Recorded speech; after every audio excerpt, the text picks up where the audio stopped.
গানের প্রাঙ্গণে পা রাখার সাথে সাথেই একটা গান কিন্তু মনের ভিতরে ভীষণ রকম বেজে উঠছে। গানটি হচ্ছে কোথাও আমার হারিয়ে যাবার নেই মানা, মনে মনে মেলে দিলাম গানের সুরে এই ডানা। নীল, কিন্তু এই বইমেলার প্রেক্ষাপটটা কিন্তু এই গানের থেকে একেবারেই ভিন্ন। এই বইমেলায় কিন্তু এলেই মানুষ মনের যে কোনো ডানা সে মেলে দিতে পারে এবং চারপাশে বইয়ের এত সুঘ্রাণ মানে তার অনুভূতিকে অবশ্যই আন্দোলিত করে। নীল, এবং এই যে যান্ত্রিকতার যে সুর, মানে যান্ত্রিকতার সুর বলবো নাকি যান্ত্রিকতার শব্দ বলবো, যেটি আসলে একটি শব্দ দূষণের কথা আমরা বলতে পারি, সেই শব্দ দূষণ এড়িয়ে এই যে দীর্ঘ এক মাস যে বইমেলা, সেই এক মাসের বইমেলা কিন্তু নতুন বইয়ের যে সুঘ্রাণ সেটি কিন্তু মনকে আন্দোলিত করবেই। এবং সেই প্রাণের প্রাঙ্গণ থেকে আপনাদের সবাইকে স্বাগত জানাচ্ছি মিনিস্টার ফ্রিজ বর্ণমালার বইমেলায়। এবং আমার সাথে আছে জিনিয়া কবির সূচনা, ওর নামটা আমাকেই বলে দিতে হয়। আর আমার সাথে আছে নীল মাহবুব। তোমার নামটা আমি বলিনি, আমি বলতে পারতাম, আমি কথা বলতে পারি। জানি নীল, তবু একটু বলে দিলাম আমি। আচ্ছা, যাই হোক, তুমি যে কথা বলতে পারো সেটার প্রমাণ আমরা এখন নিতে চাই। সেটি হচ্ছে যে আজকে তো বইমেলার দ্বিতীয় দিন এবং গতকাল ছুটির দিন ছিল। আমরা দেখেছি যে বইমেলার প্রথম দিন আসলে অনেক পাঠকের ভিড় ছিল, যেহেতু ছুটির দিন ছিল। আজ তো ছুটির দিন না, কিন্তু তারপরও আজকে বইমেলার রংটা আসলে কেমন দেখছো? নীল, গতকালকে বইমেলার রংটা কিছুটা অগোছালো কিন্তু ছিল। আমরা পাঠকের যেমন অনেক ভিড় ছিল, তেমনি নির্মাণ সামগ্রী চারপাশে পড়ার ছিল এবং কিছুটা অগোছালো আমরা দেখেছি। আজকেও পুরোপুরি গুছিয়ে ওঠেনি, তবে অনেকটা গুছিয়ে নিয়েছে বইমেলা এবং এক সপ্তাহ তো সময় লাগেই। এবং আজ দ্বিতীয় দিন এবং আজ তো আসলে ছুটির দিন না, তারপরেও আমি যেটি দেখতে পাচ্ছি বইমেলার রং একেবারেই রঙিন। 3টার সময় বইমেলার প্রবেশদ্বার খুলে দেওয়া হয়েছে সর্বসাধারণের জন্য। এখনই কিন্তু বেশ ভিড়, পাঠক সমাগম রয়েছে এবং আমি দেখতে পাচ্ছি অধিকাংশ স্টলগুলোতে কিন্তু পাঠকদের সমাগম রয়েছে। এবং আরেকটি বিষয় বলে রাখি, যারা এখনো, যেহেতু দ্বিতীয় দিন, অনেকেই এই বইমেলা প্রাঙ্গণে পা রাখেনি এখনো, কিন্তু পা রাখার ইচ্ছে মনের মধ্যে পুষে রেখেছে এবং সুযোগ পেলেই কিন্তু চলে আসবে, তাদেরকে বলে রাখি সেটি হচ্ছে যে এবারের বইমেলায় মোট 37টি প্যাভিলিয়ন আছে এবং তার মধ্যে এই যে বাংলা একাডেমিতে একটি এবং সরাতি উদ্যানে 36টি। এবং সত্যি কথা বলতে কি, আমরা বিগত বইমেলাগুলোতে যেটি দেখেছি সেটি হচ্ছে যে প্যাভিলিয়নগুলোর যে নান্দনিকতা, এবার নান্দনিকতা কিন্তু সম্পূর্ণ ভিন্ন এবং ভীষণ রকম নান্দনিক সাজে কিন্তু প্যাভিলিয়নগুলো সেজে উঠেছে এবং প্রতিটি প্যাভিলিয়ন একটা অন্যটার চাইতে কিন্তু একেবারে আলাদা এবং এক একজনের থিমও কিন্তু চমৎকার। নীল, এবং আমরা গতকালই বলছিলাম হাঁটতে হাঁটতে যে প্রতিটি গলিতে গেলেই কিন্তু একটা ভিন্ন চিত্র পাওয়া যায়, এক একটা গলির যেন এক এক রঙ। এবং এই অলিতে গলিতে আসলে ঘুরতে ভীষণ রকম ভালো লাগে, ভীষণ রকম ভালো লাগে। এবং আমরা যখন অলিগলি ঘুরি ঠিক তখনই কিন্তু আমরা দেখতে পাই লেখকের, দেখা পাই পাঠকের এবং দেখা পাই আমরা প্রকাশকদেরও। এই মুহূর্তে আমাদের সাথে কিন্তু দুইজন লেখক আছেন, আমরা তার সাথে একটু কথা বলতে চাই। তারা দুইজন আলাপে মশগুল ছিল।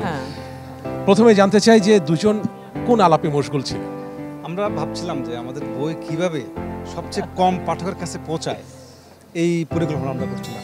কারণ মইনুল ভাইয়ের বই পূর্বে অনেক পাঠক কিনেছে, হাজার হাজার পাঠক কিনেছে। এবার মইনুল ভাইকে কীভাবে কম পাঠকের কাছে পৌঁছে দেওয়া যায় এবং আমারটা কীভাবে বেশি বেশি পাঠকের কাছে পৌঁছে দেওয়া যায়, আমি পরিকল্পনা করছিলাম মূলত। মানে দুজনের মধ্যে এক ধরনের প্রতিদ্বন্দ্বিতা, প্রতিযোগিতা না, বিশেষ করে আজকে মেলার মাত্র দ্বিতীয় দিন। তা আমি খোঁজ নিলাম যে অন্য প্রকাশ থেকে স্বকৃতর বই চলে আসছে। তা আমারটাও বললো যে প্রসেসিংয়ে আছে, হয়তো আমি কালকের মধ্যেই পাবো। তো এই জন্য ওই নিয়ে যে কার্ডটাকে টপকে কে কোনটা বেশি পাঠকপ্রিয় হয়, জনপ্রিয় হয়, ওই নিয়েই কথা বলছিলাম। আচ্ছা, এই যে বই নিয়ে একটা প্রতিযোগিতা, বই নিয়ে আসলে প্রতিযোগিতা কতটা পাঠককে কিংবা কতটা লেখককেও আসলে ঋদ্ধ করে? লেখকের প্রতিযোগিতার লেখকের সঙ্গে, বইয়ের সঙ্গেও না, অন্য কোনো লেখকের সঙ্গেও না। আসলে একজন লেখক যখন বইটা লিখতে বসেন তখন তিনি নিজের সঙ্গে প্রতিযোগিতা করেন। ধরুন আমি উপন্যাস লিখি কিংবা আপনি উপন্যাস লেখেন, আপনার উপন্যাসটা শুরু থেকে শেষ পর্যন্ত বিশাল একটা জার্নি। উপন্যাসটা কোথাও ঝুলে গেল কিনা, যথাযথ শব্দটা বসলো কিনা, হ্যাঁ ঠিক বাক্যটা ঠিক জায়গায় বসলো কিনা, বাক্যটা সুসংহত হলো কিনা, সংলাপটা যথাযথ হলো কিনা, এটা একটা নিরন্তর লড়াই, নিরন্তর প্রতিযোগিতা নিজের সঙ্গেই। সুতরাং লেখকের অন্য কারোর সঙ্গে প্রতিযোগিতা করার সময় মোটেই নাই। এই কথাটা আপনার মুখ থেকে এই জন্যই আমরা শুনলাম বা বলিয়ে নিলাম, সেটি হচ্ছে যে এই যে প্রতিযোগিতার কথাটা চলছিল, এটি আসলে নিছক একটি মজা ছিল, নিঃসন্দেহে মজা ছিল। আমরা মইনুল হাসান হচ্ছে আমাদের সময়ের খুব গুরুত্বপূর্ণ কথা সাহিত্যিক। আপনি অনেক কথা সাহিত্যিক পাবেন যাদের ভাষাটা এখনো ঠিকঠাক মতো দাঁড়ায়নি, আখ্যান কীভাবে বর্ণনা করতে হয় তারা এখনো ঠিকঠাক মতো শেখেনি, তাদের বই কিন্তু বইমেলায় বেরোচ্ছে। মইনুল হাসান হোসেন হচ্ছে এমন একজন উপন্যাসিক এবং গল্পকার, যিনি সত্যিকার অর্থেই গল্পের ভাষাটা, উপন্যাসের ভাষাটা এবং কথাশিল্পের ভাষাটা আয়ত্ত করে তারপর লেখালেখি করতে আসছেন। আপনি তার উপন্যাস এবং গল্প পড়লে সত্যি চমৎকৃত হবেন। তার একটি উপন্যাস বেরোচ্ছে আবার পাঞ্জাবি পাবলিকেশনস থেকে, বেরিয়েছে সম্ভবত।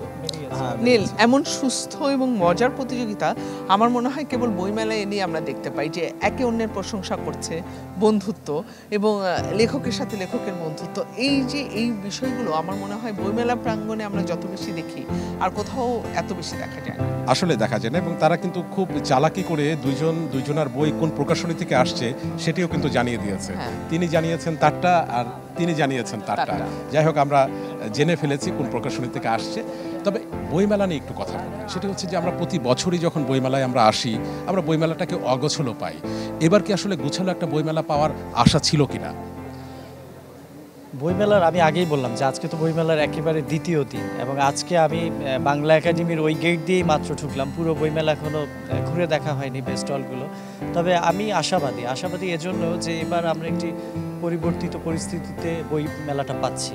হ্যাঁ, আমাদের এখন নতুন করে বাংলাদেশ নির্মাণের সময়, বিনির্মাণের সময়। তা আমি আশাবাদী প্রচণ্ডভাবে যে এবার সেই প্রতিবারের মতোই খুব গোছানো, সুবিন্যস্তভাবে যেরকম হয়, এবং মানে 3-4 দিন চলে গেলে হয়তো শুক্রবার থেকেই পুরোপুরি জমে উঠবে বইমেলা। সবাই আবার আগের মতোই আসতে চাইবে। আর বিশেষ করে বইমেলাটা বরাবরই একটি সম্প্রীতির জায়গা, মানুষের প্রাণ খুলে আড্ডা দেওয়ার জায়গা, বই নিয়ে গল্প করার জায়গা, সবার সাথে দেখা হয়। এই কারণে আমি মনে করি আগের মতোই হবে, একইভাবেই সব কিছু বিন্যস্তই থাকবে, সেই আশাই ব্যক্ত করতে চাই।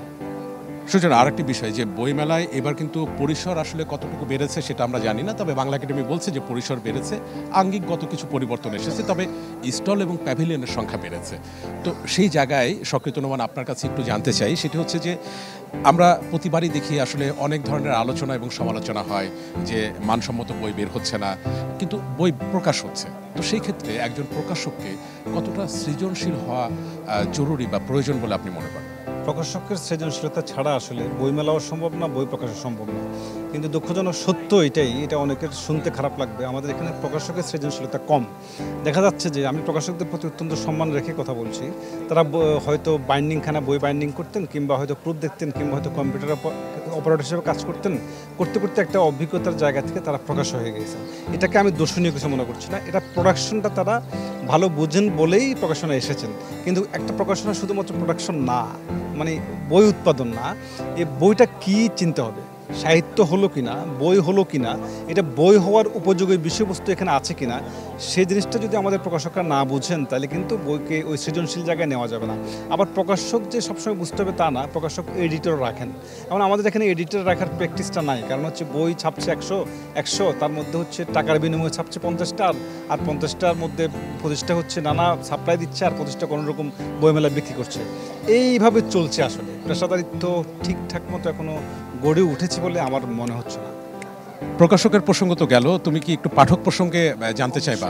আমি একটু মানে প্রকাশকদের সৃজনশীলতার প্রশ্ন উঠলো, পাঠকের চাওয়াটা বা পাঠকের যে সৃজনশীলতাটা, যে বলা হচ্ছে যে ভালো লেখক হয় না বা এই প্রজন্মে ভালো লেখক নেই, সেই জায়গায় কি পাঠকের দায়বদ্ধতা কতটুকু বলে আপনি? কিংবা এই যে বিকিকিনির গল্পটা, এটা তো পাঠকের সাথে আসলে সংযুক্ত। আসলে পাঠক, আমি মনে করি মানে পাঠক আসলে সে নিজেও যেরকম একজন লেখকের, যেমন লেখক হয়ে ওঠার জন্য যেরকম প্রস্তুতি দরকার, সক্রিয় যেটি বললো, একজন প্রকাশক মানে হঠাৎ করে হলেই হবে না, প্রকাশকও তো সেরকম প্রস্তুতি নিয়েই হয়তো একটা বই বের করতে হয়, বা সেটা সমীচীন।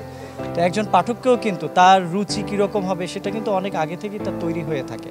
এই কারণে আমি অনেক নতুন নতুন লেখক দেখি, যাদের লেখা হয়তো আমরা অনেক সময় আনকমন, অনেক অপরিচিত নামও কিন্তু আমরা বই কিনে দেখি তার লেখার নির্মাণটা কেমন, তার ভেতরে ঘটনা কেমন, আখ্যান কীরকম। তো এখনও আসলে ওই পাঠককেও সেরকম প্রস্তুতি নিতে হবে যে সে আসলে কোন বইগুলো পছন্দ করবে বা কিনবে। মানে মুখস্থ বলে দিলেই হবে না যে লেখক নাই, 90 দশকে লেখক ছিল, বা 80 দশকে ছিল, 60 দশকে ছিল, এখন নাই। এখনও কিন্তু অনেক দুর্দান্ত লেখক তৈরি হচ্ছে, এটা পাঠককেও খুঁজে নিতে হবে, এটা পাঠকের অবশ্যই কিছু দায় আছে। ধন্যবাদ দুজনকেই, খুব গুরুত্বপূর্ণ কিছু কথা কিন্তু তারা বলেছেন এবং আমরা শুনেছি, এবং আমাদের সাথে যারা এই মুহূর্তে সংযুক্ত আছেন তারাও শুনেছেন। বইমেলা ভীষণ রকম ভালো যাক এই একটি মাস, এবং আপনাদের দুজনের বই আসলে জাদুঘরে স্থান পায়। এবং আপনাদের কারণে, আপনাদের দুইজনের কারণে প্রতি বছর তো আমরা আপনাদের দুইজনকে দেখি একসঙ্গে। আপনাদের কারণে সত্যি বইমেলাটা প্রাণবন্ত হয়ে ওঠে এবং উৎসবমুখর হয়ে উঠে। আপনাদেরকে তো বটেই, যারা অনুষ্ঠানে দেখছেন চ্যানেল 24-এর সবাইকে স্বাগত বইমেলায়, শুভেচ্ছা। নিশ্চয়ই। ধন্যবাদ। আমাদের আবারও দেখা হবে, অসংখ্য ধন্যবাদ। এবং সূচনা এই যে কথা বললো, পাঠকেরও কিন্তু আসলে একটা প্রস্তুতি দরকার আছে, কারণ পাঠকের প্রস্তুতির উপরই কিন্তু আসলে বইয়ের বিকিকিনিটা নির্ভর করে। এবং বইয়ের রুচি, বইয়ের সৃজনশীলতা, ভালো বই মন্দ বই পাঠকের চাহিদার উপরে তো আসলে অনেকটা নির্ভরশীল।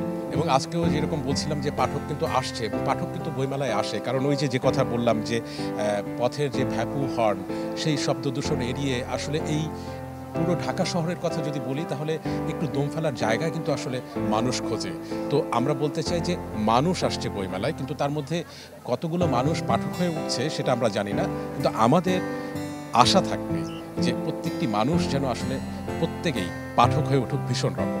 তাহলেই হয়তো এই যে বইমেলাটা আরও বেশি উজ্জ্বল হয়ে উঠবে, এবং এই বইমেলার সাথে যারা সংযুক্ত লেখক কিংবা প্রকাশক, তারাও কিন্তু সৃজনশীল হওয়ার একটা চেষ্টা করবে। এবং নীল, আমি আরেকটু যুক্ত করতে চাই যে এই যে বইমেলার যে অনুভূতিটা, এই যে তুমি বললে যে পাঠক হয়ে ওঠার যে চর্চাটা, এটা যদি পুরো বছর জুড়ে থাকে, তাহলে কিন্তু আমার মনে হয় অনেকাংশেই আমাদের সমাজের যে অস্থিরতা, যে হানাহানি, বিদ্বেষ, সেটাও অনেকাংশে কমে যাবে। সেই ক্ষেত্রে কিন্তু আমাদের গণমাধ্যমের একটা দায় আছে, এবং আমরা যারা গণমাধ্যমে আছি, আমরা কিন্তু সবাই এই বইমেলাটাকে কেন্দ্র করে কিন্তু একটা উৎসব মুখর পরিবেশে, একটা আনন্দের মধ্য দিয়ে এই বইমেলার গল্পগুলো তুলে ধরবার চেষ্টা করি। শুধু একটি মাস না, আমরা এটি বলবো যে আসলে পুরো বছর ধরেই যদি এই কাজগুলো প্রত্যেকটি গণমাধ্যম যদি আসলে করতে থাকে, তাহলে নিশ্চয়ই এই যে আজকের যে প্রেক্ষাপট, সেই প্রেক্ষাপটও পরিবর্তন হবে। তবে আমাদেরকেও আসলে বিদায় নিতে হবে, কারণ আয়োজন একদম শেষের দিকে। শুরুটা যেহেতু আমি করেছি, শেষটা তুমি করো, যদিও তোমার নাম সূচনা, তবে শেষটা আমাকেই করতে হয়। সব কথা শেষ কথা, বই নিয়ে কথা হোক, সারা বছর জুড়েই হোক, সবার মাঝেই হোক, এই প্রত্যাশা রেখে আজকের মতো বিদায় নিচ্ছি মিনিস্টার ফিজ বর্ণমালার বইমেলা থেকে। আগামীকাল দেখা হবে একই সময়।